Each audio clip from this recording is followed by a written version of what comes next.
Hi, everyone, and welcome to another episode of Unstoppable Mindset. I am your host, Mike Hingson, and our guest today is Justin Breen. Justin is an interesting kind of guy. He's a globally recognized entrepreneur. He's an author. He's a speaker.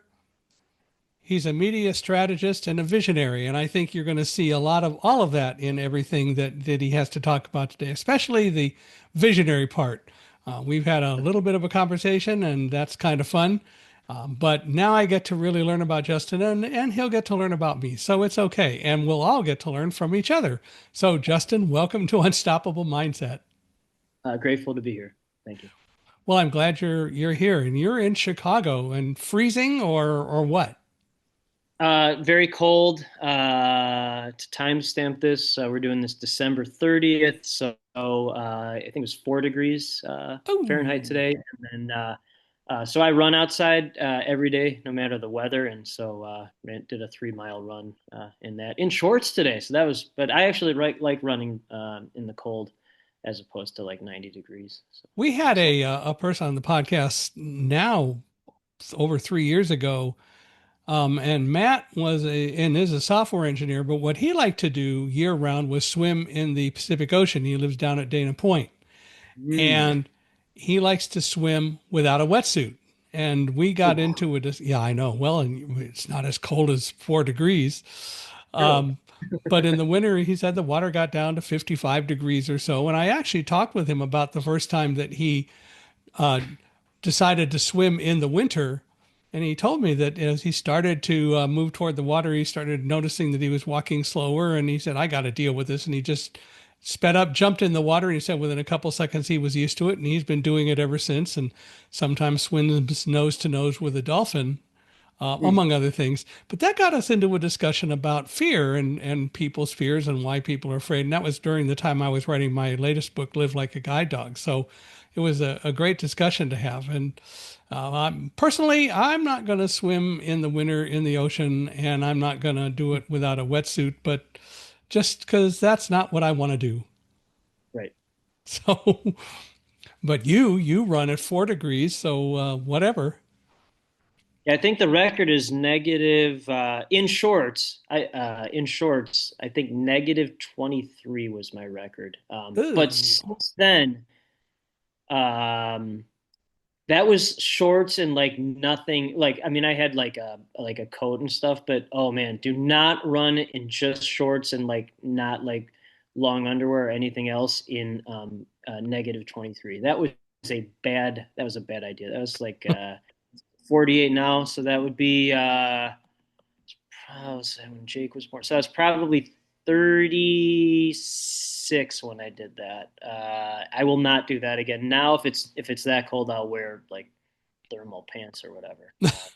Yeah, Yeah, negative 10 and under. Put the pants on. Yeah. I was going to ask what lesson you learned from doing that, but it's pretty Every day I learn a obvious. lesson. Yeah, learn a lot of lessons every every single day. So, yeah, but that's a good one. Don't run in shorts in negative 23 degrees Fahrenheit. Just to That be makes clear. the podcast worthwhile. So nobody hopefully will do that going forward. Maybe they will. I don't know. The guy who's swimming in 55 degree, he might do it, but Don't think we'll see. so.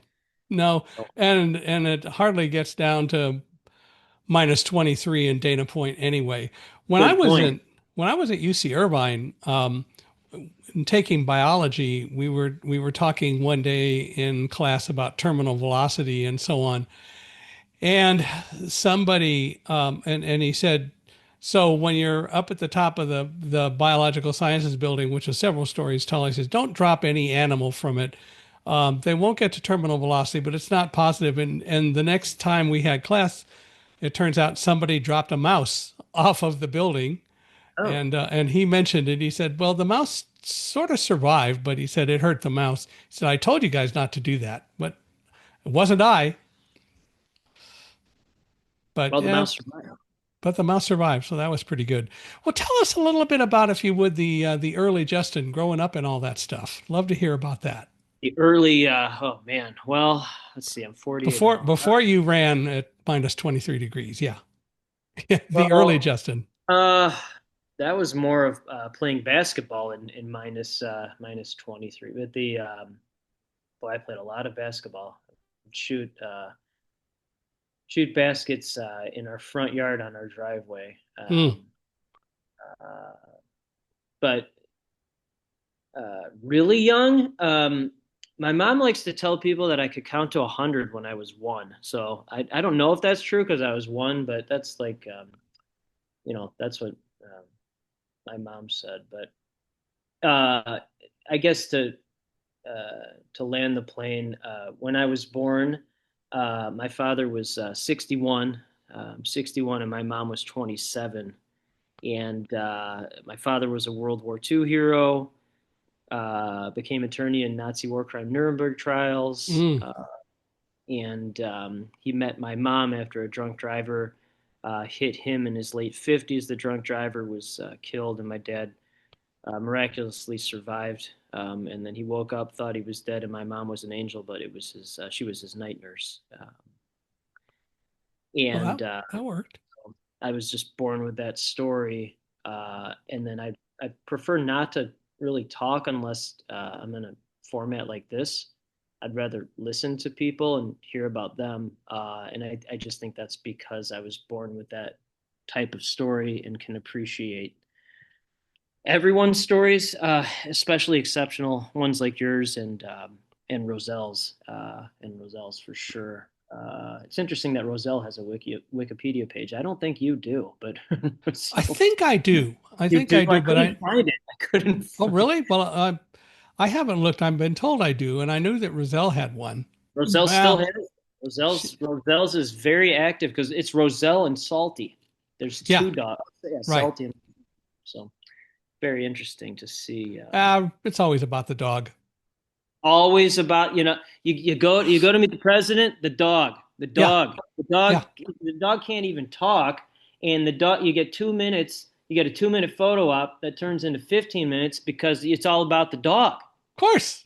It's about and it's very interesting about Roselle. I thought that, and tell me if you believe that this is true, that the effects from 9/11, the toxins, actually led to her passing, but she lived to 13. So, Well, I think um, though that they did. She contracted immune mediated thrombocytopenia. If you want to know how to spell that, anyone go get oh, Thunderdog, the book. oh, don't want to spell that. It first manifested itself in 2004, but IMT usually comes from either something genetic, which she didn't have, Right?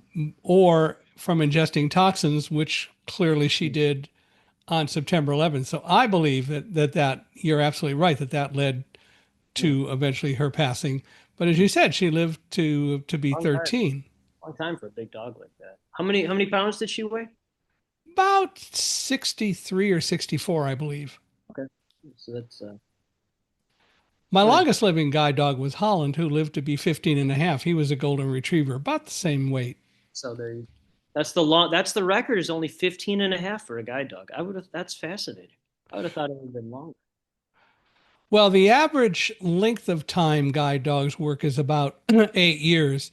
But again, a lot of it has to do with the stress um, that the dog experiences or not. And so my job I view as in part being the pack leader, if you will, is to make sure that the stress is as low as possible. They take the job very seriously. Exactly. People think it's all about the dog and the dog knows where I want to go and all that. And no, that's not what the dog's job is. The dog's job is to make sure that we walk safely, but I have to know where to go and how to get around to Yes. be able to direct the dog.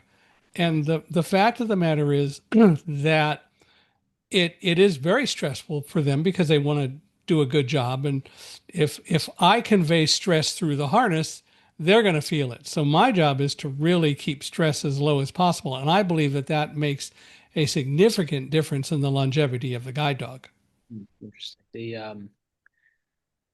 Yeah, it's a fascinating. It's like you're the guide, and the dog is like the activator. That's super So I'm the interesting. navigator and she's and or he's the pilot, if you will. Yeah. Okay. Well, however you want to say it. Yeah, well, it's the same thing, but we each have a job to do. Yeah. And if we not only both do our jobs but respect each other's jobs, Mm. then it's a much better relationship. And I Absolutely. think so many more pet owners could learn a lot about their dogs, their pets, and become much better than they are. But, everybody's different. So What was the last people, thing you and your wife said to Roselle when she died? we were in the room with her, and Right. she was not doing very well. But we said goodbye to her, and we're petting her when they gave her the injection, Okay. and she just kind of slowly drifted off. But I think she was at peace. That's and you kept her ashes, or what did Oh you? yeah, oh yes, That's very, yeah. yeah, Well, you have a so lot of good karma, a lot of good karma where you live. You have a lot of guiding angels, a lot of guides. well, I think so. Yeah. Yeah, I think so. Well, so you you played a lot of basketball. You've done a lot of interesting things. High school, what it was probably somewhat typical for you, like for most students and so on, or do you think you were different in some way? Oh, in high school, no, I was a recluse. And, no, no, no. So so my whole life is connecting visionaries to serve humanity, and so visionaries are usually aliens within their own family, community, and verticals. No one really understands us except other visionaries. So like Right. going to a fairly wealthy upper middle class 2,000 student high school. No, that's not a good place for a visionary. It's interesting because a lot of my friends were put in like special education classrooms or given hall passes or just like kicked out of school because, one, they probably have ADD or ADHD and they're not supposed to be sitting in a classroom for 8 hours every day. Yeah.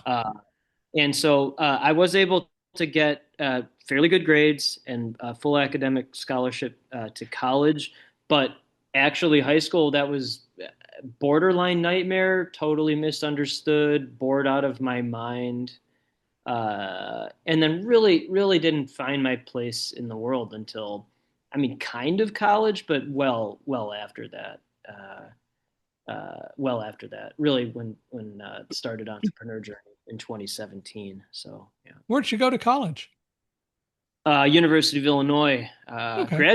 Graduated with the exact number of credits you need to graduate. I still have a dream. Many times a year where I come up one credit short, Oh but no, gosh.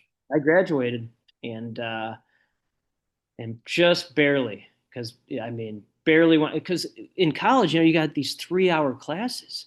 Like Yeah. I cannot sit anywhere for 3 hours. I can't. I mean, so I would just fall asleep in Yeah. class or just not pay attention.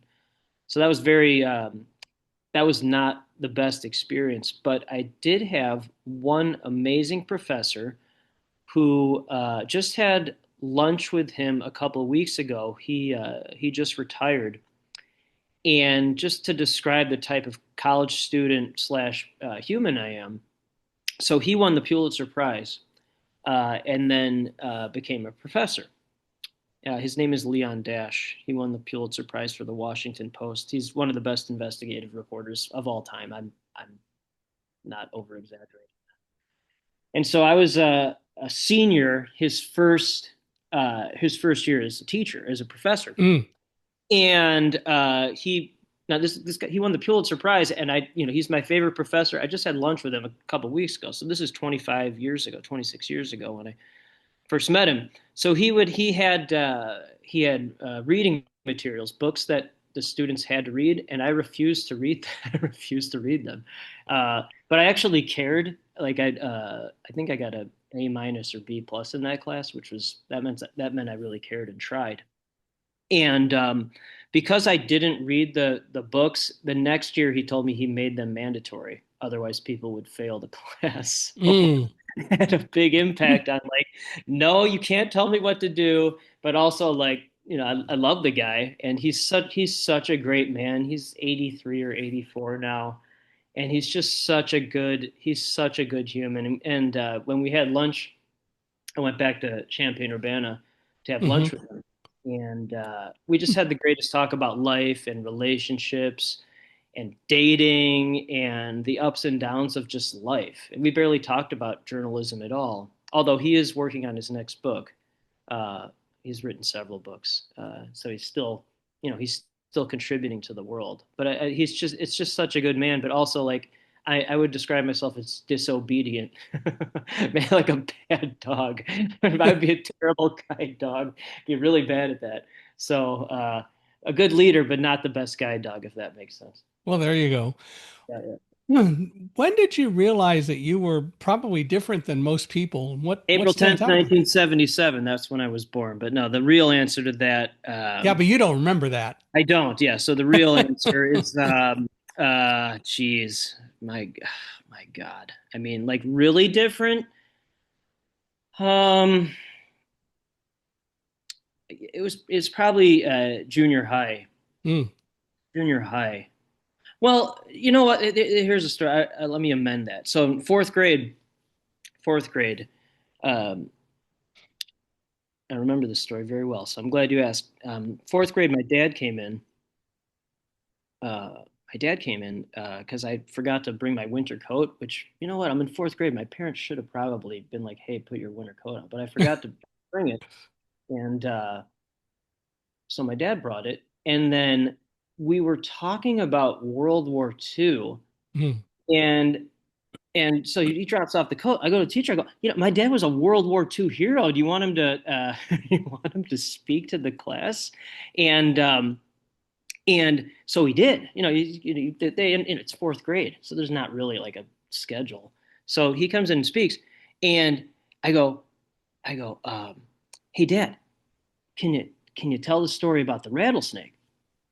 And so the story with the rattlesnake is he trained in Colorado, Camp Meade. I think they just made it like a national monument. I think it's called Camp Meade or Camp Hale or something like. And so he was sleeping in his tent, and a rattlesnake crawled right across his neck. Oh, gosh. So he told that story to the students, and they're like, ah, and I'm just laughing as a fourth grader because it's not funny, but like that's how I grew up, and and everyone else was like shocked. So that's one.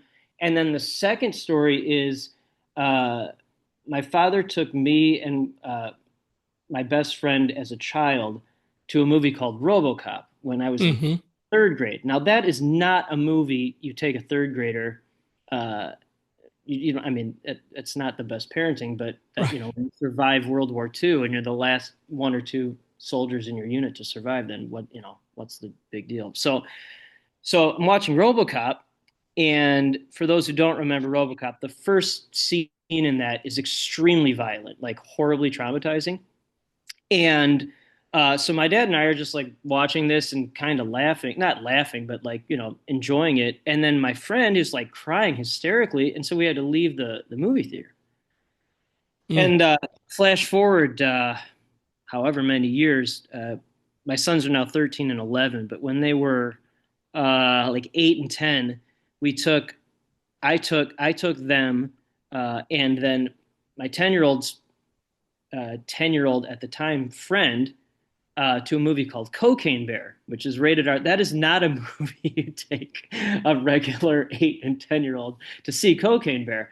And so there's a scene in Cocaine Bear where, for those who don't know what that is, cocaine falls out of a plane in a bad drug deal kind of thing, and then the bear eats it and no. goes crazy and starts killing a bunch of people. And it's a comedy, and so there's a scene in it where the bear starts killing a guy, and my sons and I, who are definitely like me, and my father, we're laughing because it's like funny. And then my 10-year-old's friend is like crying hysterically. So we left the movie theater. Well, So recreated my entire childhood. But that history repeats. history repeats itself. And well, that's so interesting because kind of what I've been focused on lately is how trauma repeats itself in relationships from a male and female perspective over like thousands of years, and it's like at a cellular level. So Yeah. so it's like history, and then war is a result of that, or bad economy, politics, like all of this stuff is, I feel, a result of repeating history in terms of trauma at a relationship cellular level. So I guess that's segueing into something practical as opposed to me taking my children to movies that probably shouldn't be. Yeah, we oftentimes don't learn nearly as much from history as we should, but it happens, Good point. and it's unfortunate. Well, you you have experienced a lot, I would say, in your life. There's no question about that. But Do you consider yourself to be a resilient person? so thank you for asking that. I appreciate that, and I know you'll understand the answer to this. So courage. The word courage comes from the Latin word cor, cor, which means heart. And uh, I know you can understand this. What I've experienced in life would have killed most people. They would have Mm, given up. Sure. Like 99.99% of folks would have given up or stopped, or just they would have gone off the grid completely. Um, but I guess at a genetic, metaphysical, however you want to look at it, I was given an ability from a higher power, or whatever you want to call it, to have a resilience that most people just don't have. hmm. Um, and there's two things from that. One, very grateful for that. But two, it's extremely lonely at times because it's isolating, and most people don't understand what it's like to be like this. Yeah. And right, and the next book coming out called Epic Journey is about just that's what it's about. And then very grateful that Dr. Deepak Chopra is doing the introduction for it, and it's being turned into a documentary that Gary Sinise has agreed to narrate. But like to write that book and wait for it to be published, and it led to a full ego death, dark night of the soul, a very amicable divorce, dissolution of several companies. Uh, I moved out of my house, uh, and most people could not endure all that. They just couldn't. And so just had this conversation the other day. I don't know if it's genetic or cellular or what it is, but there's some type of willpower, uh, intuition, a gut feeling that it's like no matter what happens, you just keep going. Yeah. You just keep.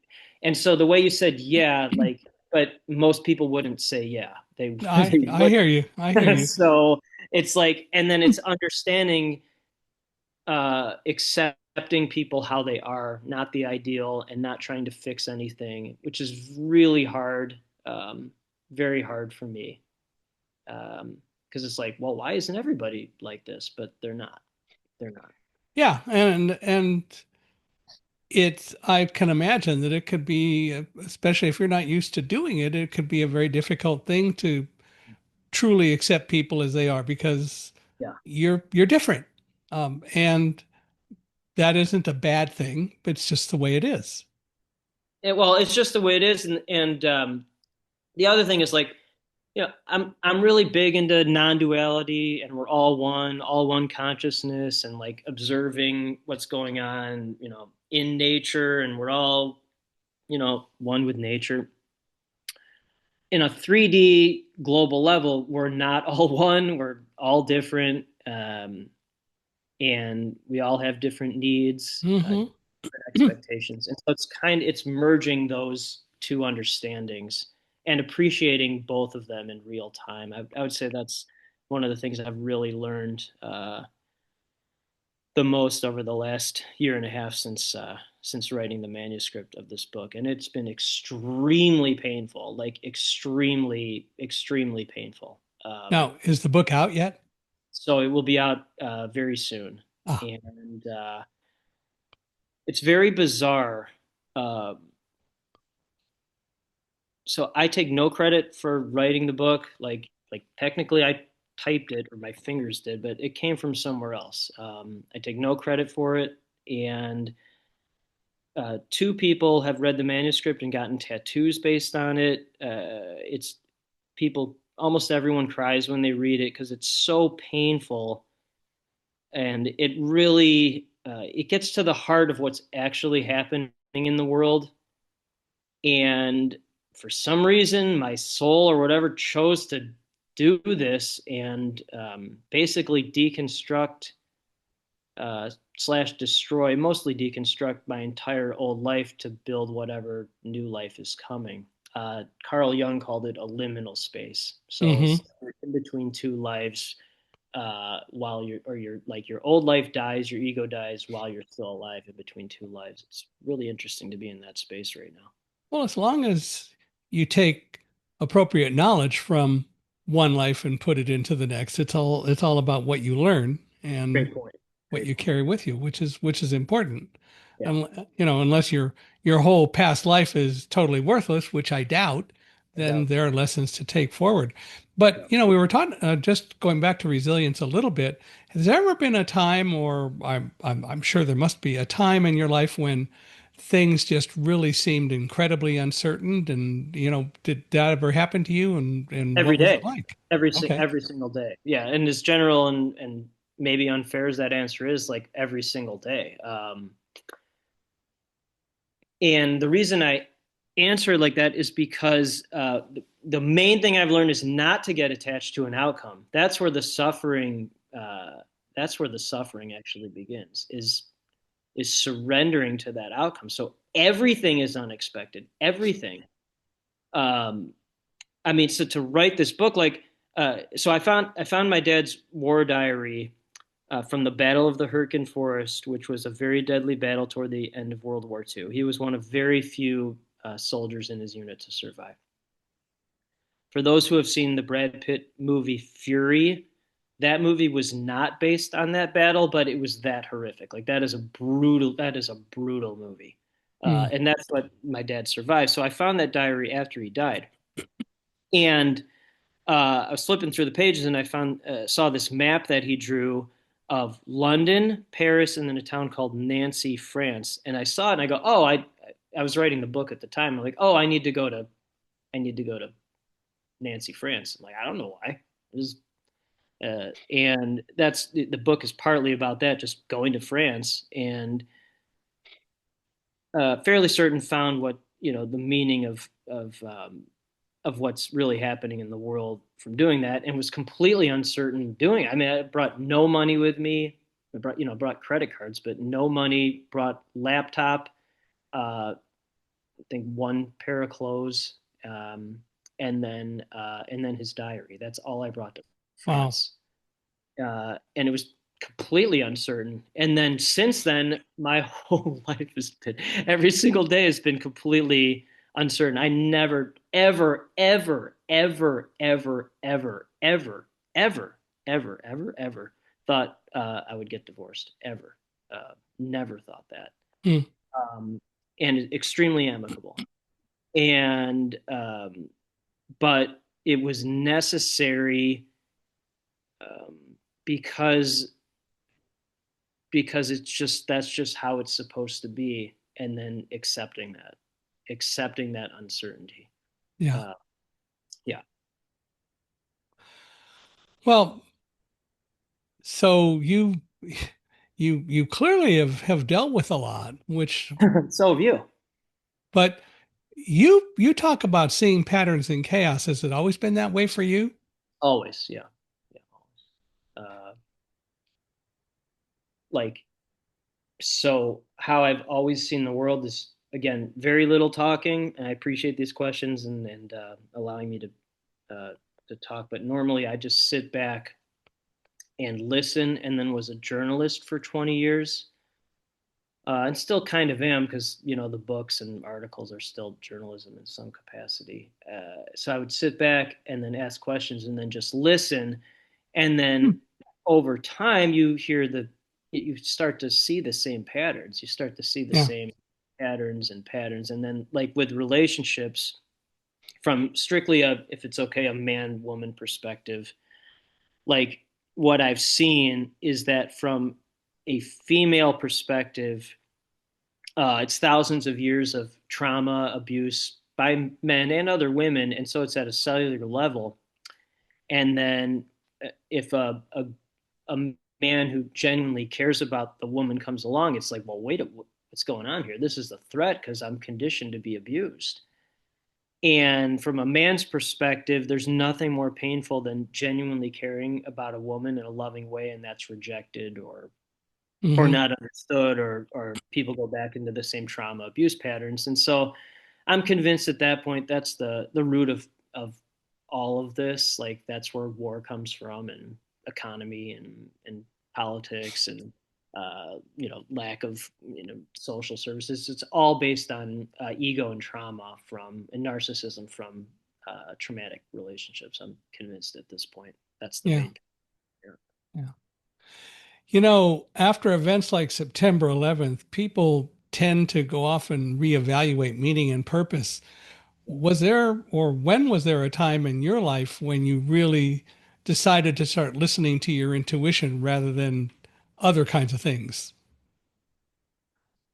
Well, it's all. I mean, so I don't even know why you talked about uncertainty, but I started drawing things, just making drawings as I was writing the manuscript, and one of them was it's called my book publishers called it, and the drawings in the book, but they called it the boundless communication system. And Hmm. so most people think first, they use their brain. I don't. Everything starts with me with my heart. Everything is heart, gut, intuition. Uh, and then the rare times where I'm like 100% my heart says to do this, 100% I'll do it without any thinking. Like I'll just do it. Like I'll just go to France. Like most people wouldn't look at a map and a war diary and go to France, but you know, so I have always been like that in some capacity, even in a very constrictive setting like school. Like if a teacher said you have to read this, then I wouldn't. My intuition said not to read it. There wasn't any value in it or whatever. But Hmm. so it's always been like that in some capacity for sure. And that's certainly my father and mother are both like that for sure.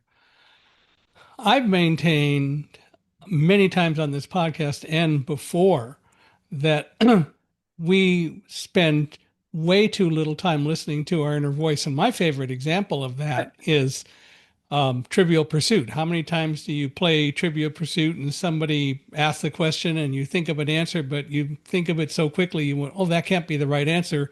And you respond with something else when it turns out, of course, that the first answer was the right answer. Yes. Well, and so uh, I guess my ex knows I tell this story and she's okay with it. It even goes so. I think it was 5 or 6 years ago when I was very amicably and happily married. Uh, I I I just my intuition said to do this. I did it. Like I'm like I said to my then wife, I'm like, oh, I know who you should be dating. And then fairly recently, she finally admitted that she was dating him. I'm like, well, of course. Like, so there's when you have intuition and you just have that, there's no filter.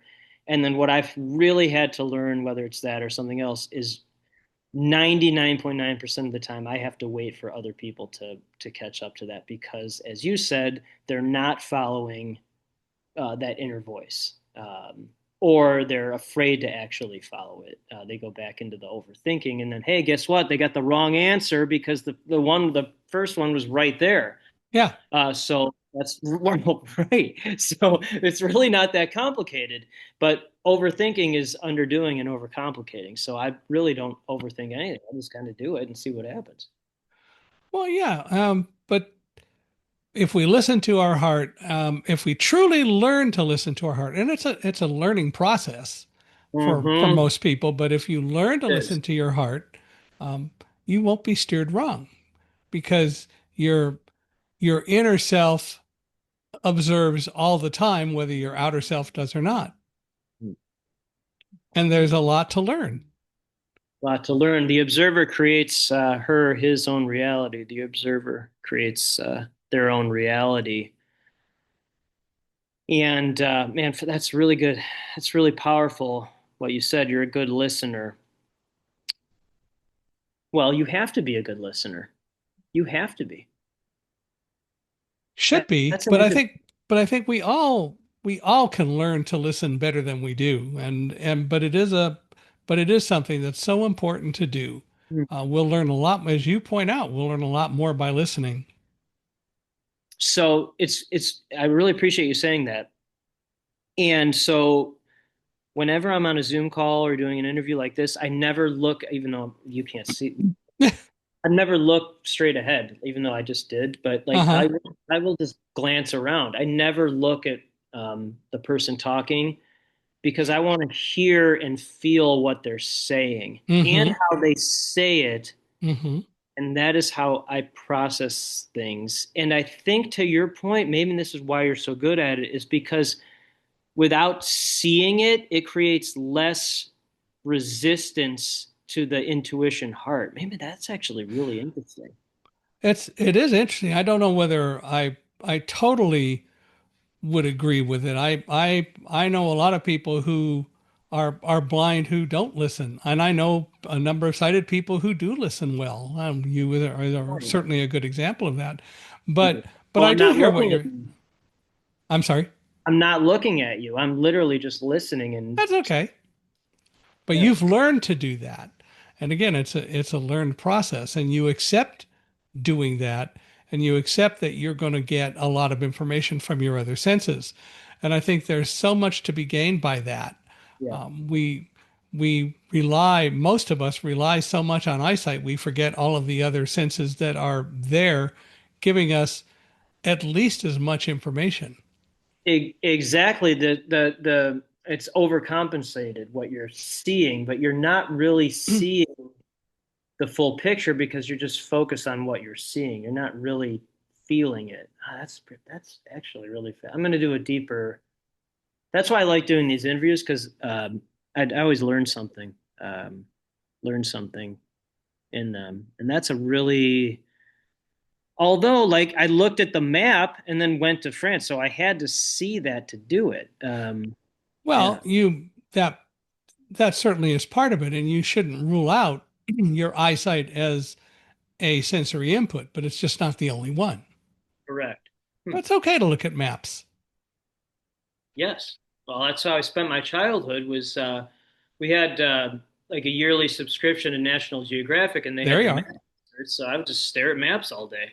I Yeah. still stare at maps all day. There's a globe right in front of me. I'd go grab it and spin it around. I'd spin it around and like put my finger on it and see where it ended up. We'll There do you that. go. Well, tell me a little bit about the companies that you formed. Well, there's been many. There's been a global PR firm, a global mastermind. I don't really do much with those anymore. The two I'm focused on now, although another potential one literally just happened an hour ago. That's kind of what it's like when you're meeting with people like us all the time. But the two I'll focus on for this.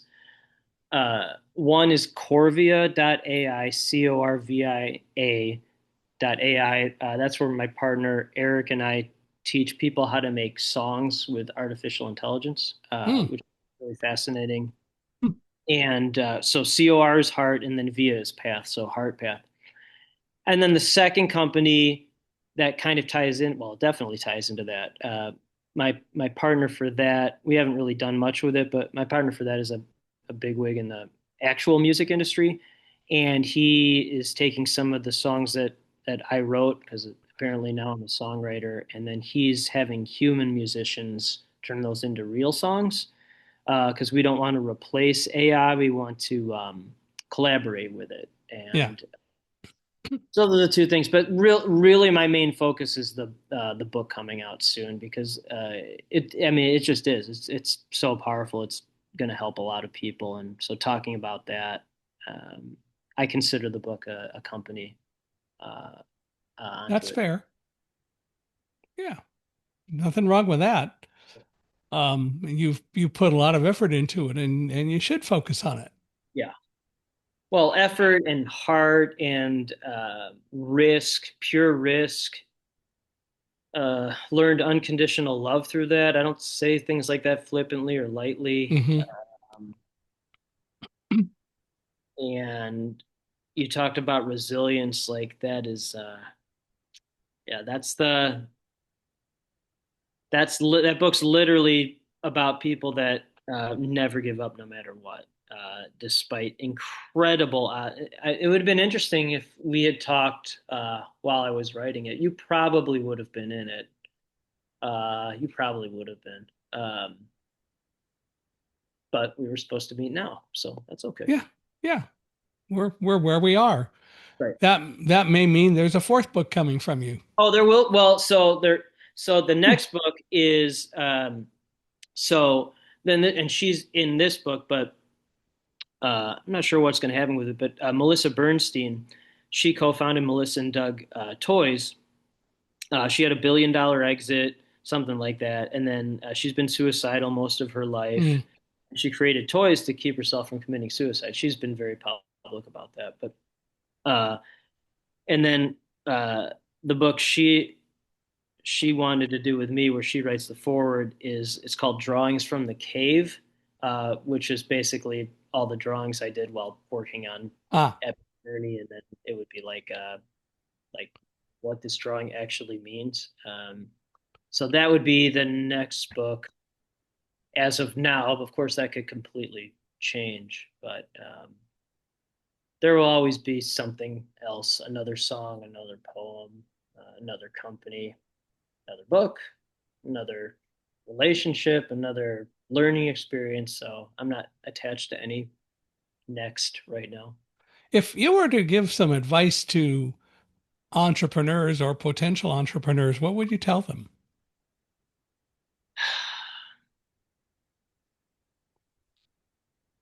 Well, besides following your heart, um, great question. And I don't like the word advice, but that might be the one time like it's a good. So it's Then I'll say, what kind of thoughts would you share? thank you. So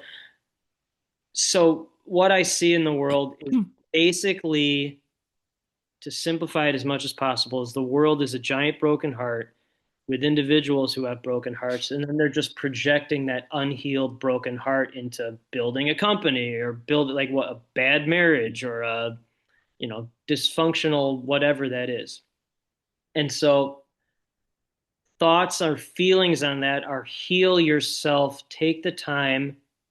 I understand there's bills to pay. I understand that. I get that. There's bills to pay and things like that. But heal yourself, work on yourself first, and don't project the unhealed parts into a company or onto your employees or into just trying to make more money at other people's expense. And I've seen so many quote unquote visionaries who are not really visionaries. They're just narcissists or Mm. really, really damaged people, like really traumatized people that are just projecting that trauma, and they're not healed at all. Because they tell me things that they never tell anyone else. I don't know why, but people always have done that. And so really feel slash think about that. That you are your own company, I guess, to simplify that. Yeah. You're your Well, you've got to start by making sure that you're okay. Otherwise, as you point out, you're going to project and yeah. create more problems than it's worth. I know one of the things that I've always told people when I hire them is, I've hired you because you've convinced me you can do what it is that we are looking for you to do. And my job isn't to boss you around, but rather to use my talents to augment what you do to make you more successful. And what you and I have to do together is to figure out how to meld our talents so that you are more successful. And the people who get that do well and did well. The people who don't and won't listen um, tend not to. But Well, I'm, it's very similar to uh, you know, it's very similar to your relationship with Roselle. I think it's a very similar. yeah, well, it is. And with all of my guide dogs, but the other part of it is that, again, my responsibility is also to learn.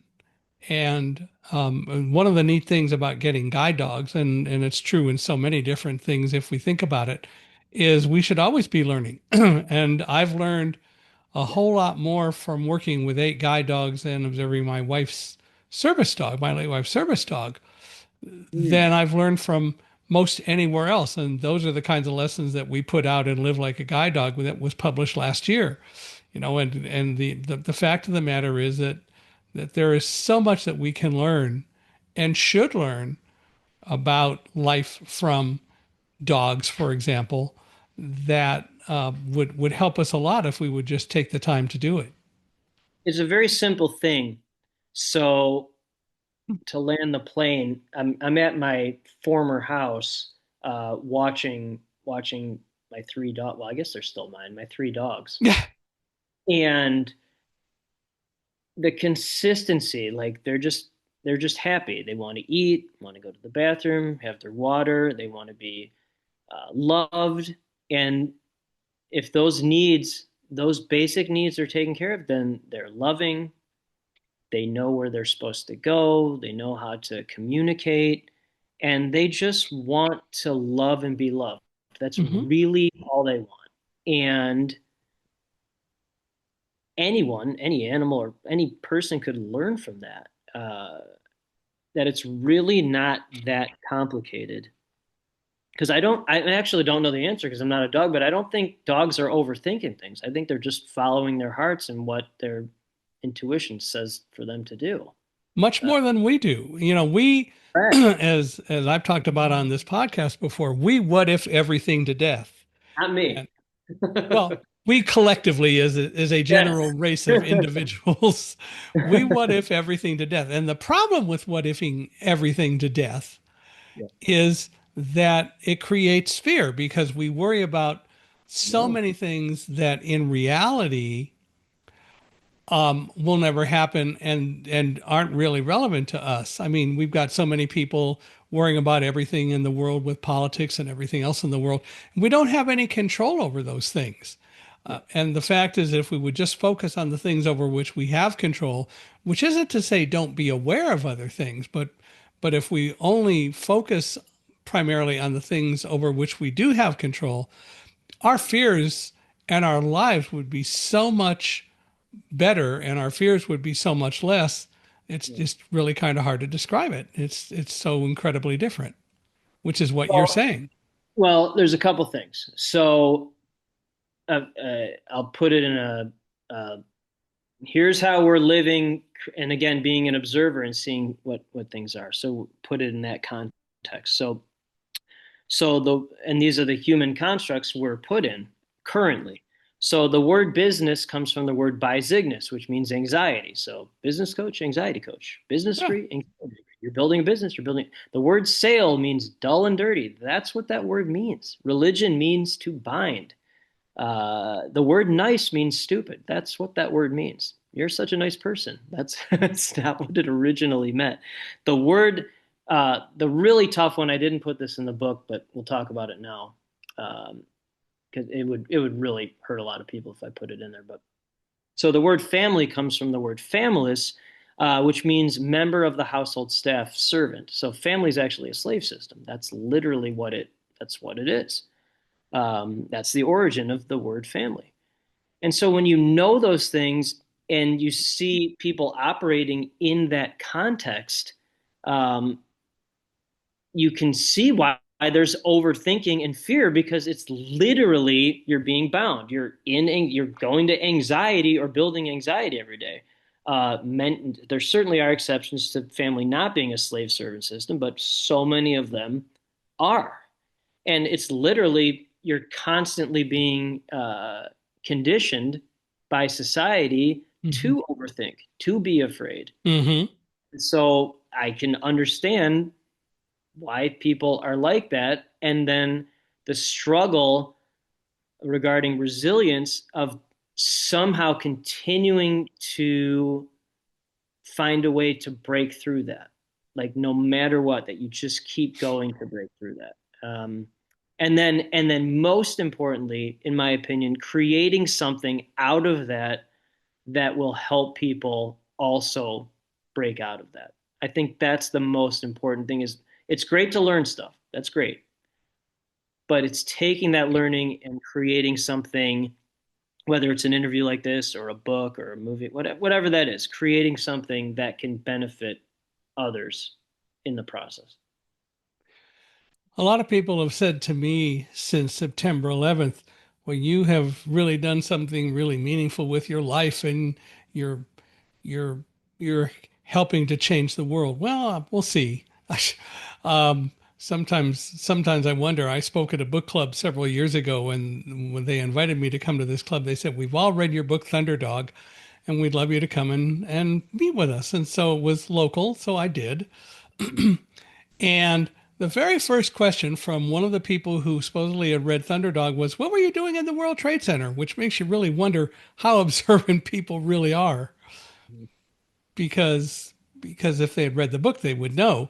But the fact, maybe they were just trying to create conversation. I don't know. But the fact of the matter is that after September 11th, it became pretty obvious fairly quickly that people wanted to hear what I had to say about life, about being in the World Trade Center, lessons to learn from being in the World Trade Center. So we'll see in the long run if I am able to contribute to the world and help somebody look at things in a little bit more positive way, then I'm good with that. Thank you for that context and background. The way, and this is in the book, but the way I look at it is there are two deaths: the human body, you know, Earth death, which is fine. I'm not really worried about that as much. But it's more of the consciousness death, like creating something that far outlives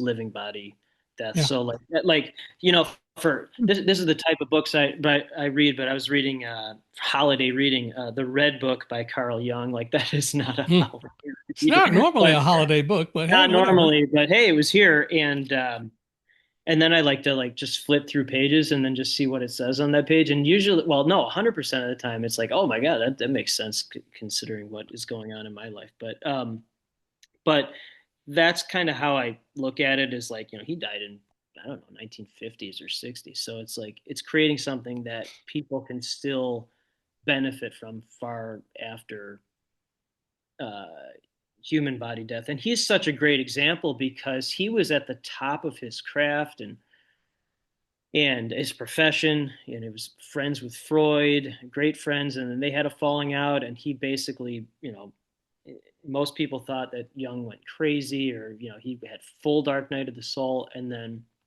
it took him 16 years to write the Red Book, and it never came out until much later. So that's like, to me, that's like one of the ultimate examples uh, of creating something that far outlives um, your lifetime. And then the other really great example I can think of is Man's Search for Meaning, Viktor Mm, Frankl. Viktor Frankl. Yeah. That's the ultimate. To me, that's the ultimate. Like you lose your entire family, your life's work in the Holocaust, and you Yeah. find in that. And by no means am I comparing myself to Viktor Frankl. That would be insulting and completely unfair. However, um, I that type of suffering, like I can somewhat understand it. Also, my father was an attorney in Nazi war crime Nuremberg trials, so I have that background as well, and have a lot of Holocaust things, so I can empathize in some capacity with that. And that's a totally unfair comparison. However, like I do think when you suffer that much, it equates or leads to something that can really help the world if you decide to create something with it. Yeah. Well, let me ask you this. There are many high achievers appear to be successful, but really feel disconnected inside. Totally What do disconnected. you see and what do you think of when you hear or think about the concept achievement outpaces inner resilience? Thank you for asking that. So what happens, I guess, uh, how I communicate is, so I talk to quote unquote high achievers, and usually what happens is they'll talk about 10 minutes about all the stuff they're up to and all these great things. Then I go, "Oh, how's your family?" That's usually my first question. And then most of the time, not always, most of the time it's, "Oh, I never see my family. I destroyed my family. I've had four marriages. Um, uh, I never see my kids. I didn't Yeah. have kids or didn't want kids, or I didn't, never saw my spouse, an addict." So it's that one simple question. It's that one simple question. Yeah. And then they pour their hearts out because like no one ever asks them that question. No one ever asked because other traumatized people want to talk about all the things they're building because of the trauma. So it's you got if you cut right through to it. If you cut right through to it. So that's where I see the high achievers. And then the two most, again, from observing this my whole life, the two most traumatized people or groups of people are one, entrepreneurs, visionaries. Um, and so entrepreneurs, visionaries, four things. One, bankruptcy or potential bankruptcy. Two, depression. Three, extreme anxiety, and then four, trauma as a child or young adult. So bankruptcy or near bankruptcy, two, depression, three, anxiety, and then four, trauma as a child or young adult. Almost everyone I talk to who is not a silver spoon, I know a lot of silver spoons, but the non-silver spoons, almost all of them are all four of those. Hmm. Uh, I'm three of the four. I certainly risk bankruptcy and have done that to write this book. So maybe I will be all four. We'll find out. Um, and then so that's one group, and then the other are comedians. Comedians because they'll just go out on stage and talk.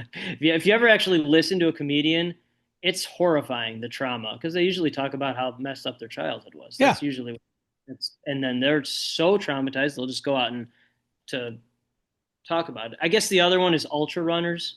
That those are folks that run more than a marathon, like 30-mile run or 50, because you have to be traumatized to do that. I've never met one ultra runner, and I was a sports editor and sports reporter for a long time. I haven't met one ultra runner that is not an extremely traumatized person. Mm. Uh, like extreme, because like why would you do that to your body? Like it's not healthy to run. I've done three marathons.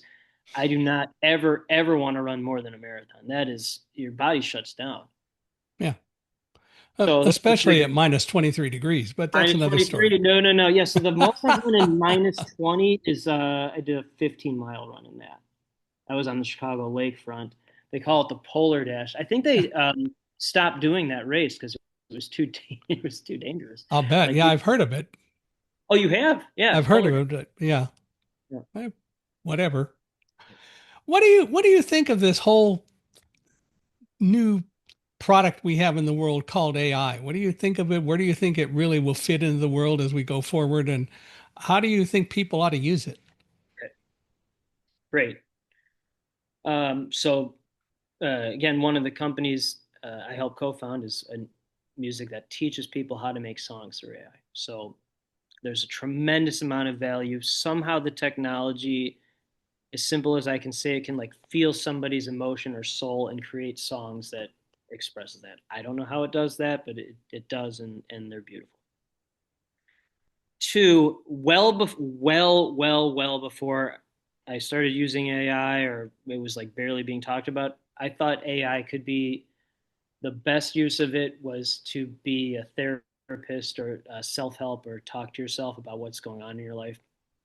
And from that, one, that has happened, but two, can't stress this enough. Be very careful with that because Yeah.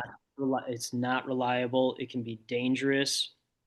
I've experienced this personally and talked to many other folks where AI has led the wrong way. There's obviously no accountability because who can it's AI. You can't Yeah. get mad at AI. So, um, and then, like, it's great to, it's great to make visuals and all those kind of things or even create companies, create websites, all that stuff. But generally, if you have the right heart set and mindset to do something, AI can be an accelerator and augmenter for that. And if you're trying to really hurt people, uh, directly or indirectly, then AI can help you do that as well.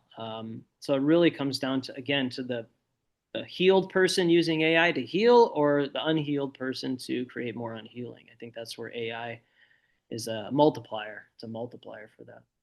Yeah, and the second one of those, it's unfortunately a little bit scary, but it's there, and it's ultimately going to be a decision that humanity is going to have to make, which is all about how you're going to use AI and how we, and excuse me, and how we deal with it. But Yeah, yeah, it's an accelerator by any standard.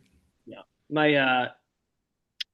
I was talking to, and I don't say this lightly, but the smartest person I know, he's a great friend. His name's Stephen Ibaraki. I talked to him earlier today, and I mean, he's a genius at the highest level of genius, and he's a great man. He's just a great man. I think he's 70, and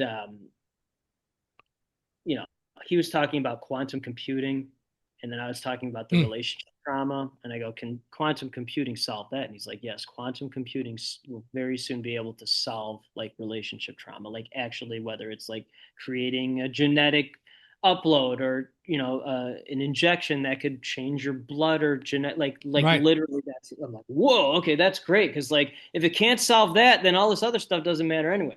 right, Well, I'm like, okay, so what does this all mean? Because his IQ is probably 200, and he's talking that no one's going to understand it. So I go, what does this all mean?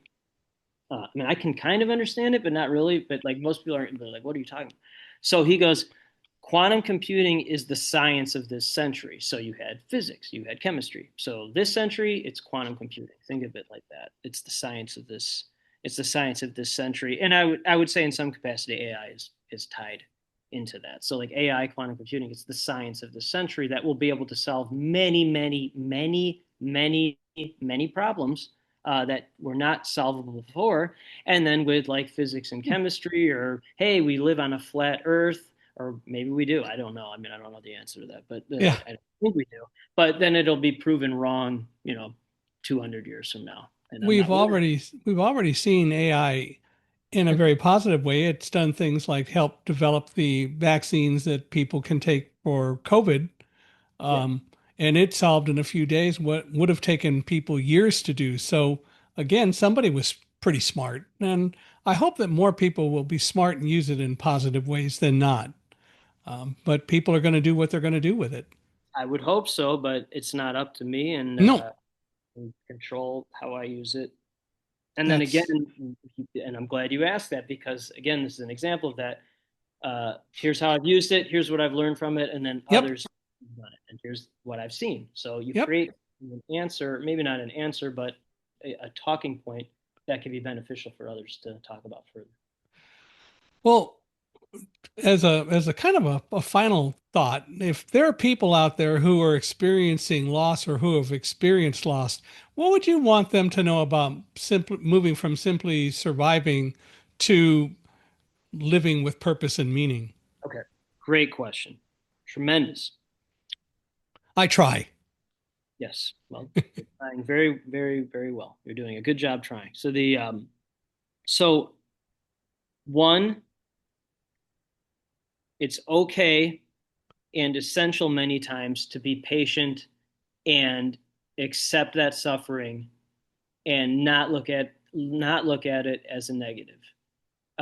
This year, again, we're recording this late 2025. Basically, I have done nothing, like Mm. retracted everything, and essentially gone into full hermit mode an entire year of doing that. And if I have to do that for longer, I will do that. I don't think I will, because the book's coming out soon. But so it's okay to feel like that and observe it.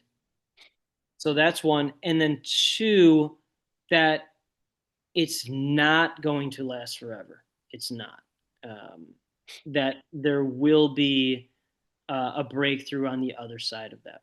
And then, as I'm sure many of your audience can relate to, what I've learned is the more without exception, the more suffering or setbacks, without exception, whenever that has happened, it has led to a bigger breakthrough. Whether that's physics or whatever that is, there has not been an exception to that. Mm-hmm. And if you are aware of that and keep going, and when there is the suffering part, you want to brush your teeth or eat something, that is important, but accept that that's where you are and that it's okay. Yeah. That's okay. And just, I know it's your final thought or final question, but like in olden times, in indigenous cultures, you wouldn't have to go to work. You could go sit there and there'd be a shaman or somebody helping you throughout this process. Like the dark night of the soul is that's what happened before. Like that's what people would endure. And now it's like, you must produce, you must produce, you must produce, go to work, Yeah. go to work, go to work, go to work, go to work, go to work, go to work. And that is not how um, that's not how we were meant to operate. No. It's not. So we have been conditioned and are in these constructs, a simulation, if you have it, or if you will. Uh, and that's not how it's supposed to be. So it's being aware of that and being okay with that and accepting that it's just part of the process of where you are in life. And those are the two things that I've learned. And again, as we've talked about so much today, it's all about then working to learn. Correct.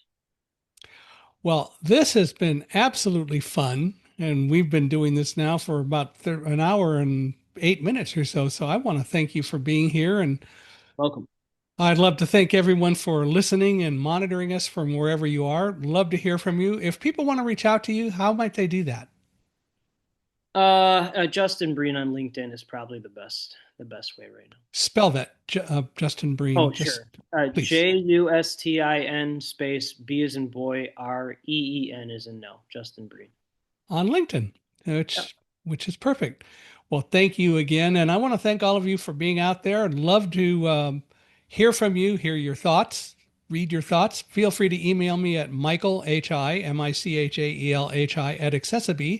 at accessibe.com. And wherever you are monitoring the podcast, please give us a 5-star rating. But even more important than that, give us a great review. We love your reviews. People who want to listen to these podcasts really appreciate seeing reviews. So please do that. We value it. Hey, Justin, you could go give us a review too. You've now seen the podcast. But anyway, would really appreciate people reviewing it. And if you know of anyone who ought to be a guest, Justin, you or anyone, we'd love to hear from anyone who you think ought to be on Unstoppable Mindset. We're always looking for more people and their stories to tell. And with that, I'm just going to say, Justin, this has been wonderful. And I want to thank you again for being here. I value it. I've learned a lot and appreciate your time. Ditto. Thank you. If you're ready to go deeper into the ideas that shape how we see ourselves and others, I have a free gift for you. Head over to michaelhingson.com and download my free ebook, Blinded by Fear. Keep learning, keep questioning, and keep choosing to live with an unstoppable mindset.